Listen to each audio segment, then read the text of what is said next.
So for this question, we're told that a new machine is bought for 30,000. Its value depreciates by 15% over the course of 5 years. Okay, find the value of the machine at the end of the 5 years. Look for the future value of the machine or the net book value of the machine. So what we're going to be doing is we're going to be filling in, so straight away write out your formula, okay? So it's F being the future value or the net book value equals P bracket 1 minus I times T. And remember, it's different to the compound interest one because we're now dealing with interest that it's losing a value, so it's a minus figure, minus sign. So we're looking for F, so we simply fill in, well, the present value is 30,000, that's what it was bought for. 1 minus 0.15 to the power of T, to the power of 5. And what did we get?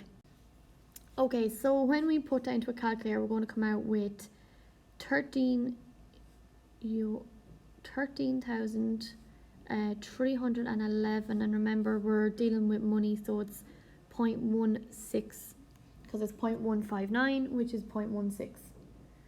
Okay, so that's that question. So for this first one, we have to find the rate of depreciation. So we need to fill in what we know. So we know the future value or the net book value of the asset. That's what this is. This is F, the future value or the net book value of the asset. This is the P, the present value of it. Then we have the rate of depreciation and the years. So for part one, let's fill in what we know. Well, what we know is that it cost so it's F equals P bracket 1 plus I to the power of T. So we're just going to start filling this in, right? The future value is the net book value, which is 208,802.50 equal to the present value of 400,000. That's what the asset cost at the start of the 4 years, bracket 1 minus I to the power of 4.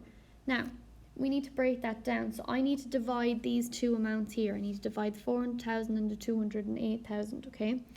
So what that gives me then is basically that it's 0.0, so 1 minus I to the power of 4. When I divide those two numbers, I get 0.52200625.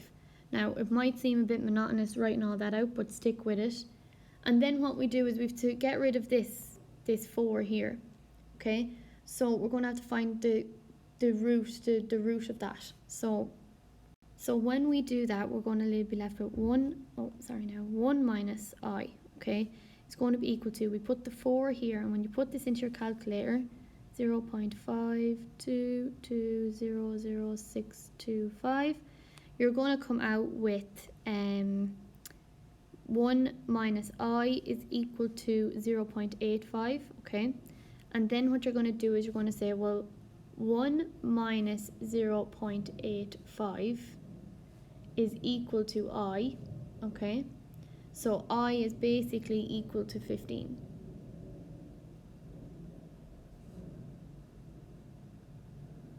.15, which is 15%. So it depreciates by 15%, or a rate of 15%. So that's that one. For part 2, we're going to find the net book value. So we're going to say F equals P bracket 1 plus I to the power of T. So F is going to equal 140,123 bracket 1 plus 0.03 to the power of 8, which is going to work out when we put it into our calculator at 109,724.07, 2 decimal places. And that's part 2. So part 3, we're going back to finding the rate of interest. So again, F equals P bracket 1 plus I to the power of T. What happens here then, our future value is 93,122.5 equals 100,000 bracket 1 minus 0, oh no, sorry, minus I, we don't know what it is, to the power of 2. Okay, divide those two numbers, divide the 93,000 and the 100,000, and I'm left with 1 minus I to the power of 2 is equal to 0.931225, and 1 minus I is equal to the root of 0.931225.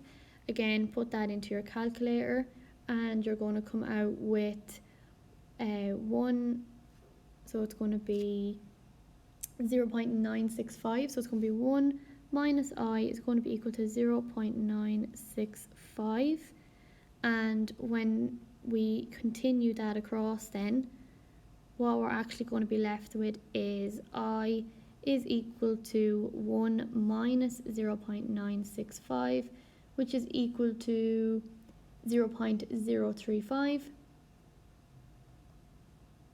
So essentially what we're saying here, if I move this all the way across, what we're saying here then is that I equals 3.5%. So have a go at these two questions. So question 2 is just another look at the previous homework. Just see, can you now find the rate of depreciation? And question 1 is another example of where we're going to have to try and find the rate of depreciation. So you're just working backwards with the formula. See how you get on.